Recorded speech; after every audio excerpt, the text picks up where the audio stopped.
محترم سامعین، السلام علیکم ورحمۃ اللہ وبرکاتہ۔ آج کی نورانی بات میں آپ تمام کا استقبال ہے اور شان اولیاء کرام کے ضمن میں آج ہماری 8ویں نشست ہے۔ حضور نبی کریم صلی اللہ تعالی وسلم نے ارشاد فرمایا، جس کی روایت حضرت انس بن مالک رضی اللہ تعالیٰ عنہ نے کی ہے، فرمایا لوگو اولیاء اللہ سے تعلق رکھو، کیونکہ ولی اللہ کی بارگاہ میں شفاعت کرے گا۔ مسلم شریف میں حضرت سیدنا انس بن مالک سے ایک اور روایت ملتی ہے کہ حضور نبی کریم صلی اللہ علیہ وسلم کی خدمت اقدس میں ایک دیہاتی آیا اور پوچھا کہ یا رسول اللہ صلی اللہ علیہ وسلم قیامت کب آئے گی؟ آپ نے اس سے 3 مرتبہ یہی سوال فرمایا اور کہا کہ قیامت کے لیے تو نے کیا تیاری کر رکھی ہے؟ کہنے لگا کہ یا رسول اللہ صلی اللہ علیہ وسلم، قیامت کے لیے میرے پاس تو کچھ تیاری نہیں ہے، بلکہ میں اللہ اور اس کے رسول سے محبت کرتا ہوں۔ تو پھر حضور نبی کریم صلی اللہ علیہ وسلم نے ارشاد فرمایا، تو قیامت میں اسی کے ساتھ ہوگا جس سے تو محبت کرتا ہے۔ حضرات اہل علم و دانش نے اولیاء کرام کی 3 قسمیں بتائی ہیں۔ ولی خواہ کسی بھی مرتبہ مقام کا ہو، اس کا تعلق ان تینوں قسموں میں سے کسی ایک قسم سے ہوتا ہے۔ ایک ولی فطری، دوسرا ولی وہابی اور تیسرا ولی کسبی ہوتا ہے۔ ولی فطری اس کو کہتے ہیں جو ماں پیٹ ہی سے ولی ہوتا ہے، جس کو آپ اور ہم پیدائشی ولی کہتے ہیں۔ آئیے اس کی میں 2-3 مثالیں آپ کے سامنے رکھوں۔ حضور سیدنا غوث اعظم دستگیر رضی اللہ تعالیٰ عنہ پیدائش ہی سے روزہ رکھا کرتے تھے۔ آقا کائنات صلی اللہ تعالیٰ علیہ وسلم نے آپ کے والد ماجد کے خواب میں تشریف لائے اور فرمایا، اے ابو صالح، اللہ تجھے ایک بیٹا ایسا عطا کرے گا جس طرح میری شان نبیوں میں ہے وہ ویسا ہی اولیاء میں ہوگا۔ ہمارے حضور غوث پاک رضی اللہ تعالیٰ عنہ کو جب آپ کی والدہ ماجدہ نے مدرسے میں شریک کروایا اور جب استاد محترم کے سامنے آپ بیٹھے تو استاد محترم نے فرمایا کہ بیٹا پڑھو اعوذ باللہ من الشیطان الرجیم۔ حضور غوث پاک نے طاؤس تسمیہ کے ساتھ ہی 17 پارے قرآن پاک کے سنا دیے۔ یہ دیکھ کر استاد محترم حیران ہو گئے کہ بچہ پہلی بار مدرسے آیا اور پہلی بار استاد کے سامنے بیٹھا اور 17 پارے مکمل سنا دیا۔ استاد محترم نے کہا کہ بیٹا آپ پڑھنے آئے ہیں یا ہمیں پڑھانے؟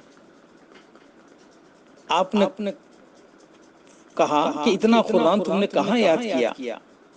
ہمارے غوث پاک رضی اللہ تعالیٰ نے فرمایا، جب میں ماں کے شکم میں تھا یاد کر لیا۔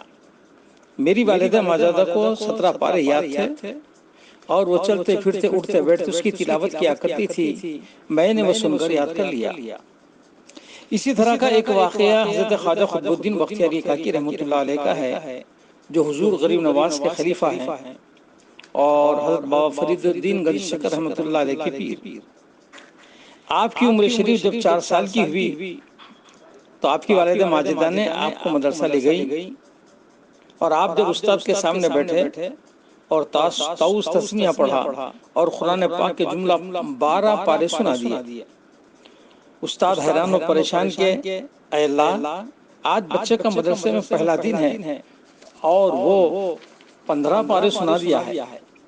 استاد محترم نے فرمایا کہ بیٹا آپ ان پاروں کو کب یاد کیے؟ آپ نے فرمایا کہ میری والدہ 15 پاروں کی حافظ ہے اور وہ روزانہ ہر وقت تلاوت میں مصروف رہتی ہے اور میں مادر شکم میں ہی سن کر اس کو یاد کر لیا ہوں۔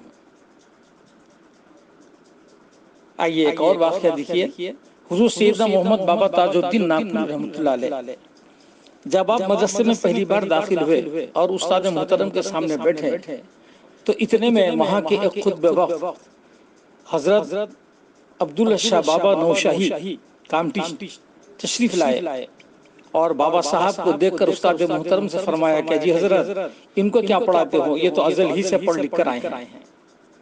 حضرات اس قسم کے بے شمار واقعات سے تاریخ بھری پڑی ہے، میں صرف سمجھانے کے لیے 1-2-3 ہی پر اکتفا کیا ہوں۔ آئیے اب دوسری قسم ہے وہابی.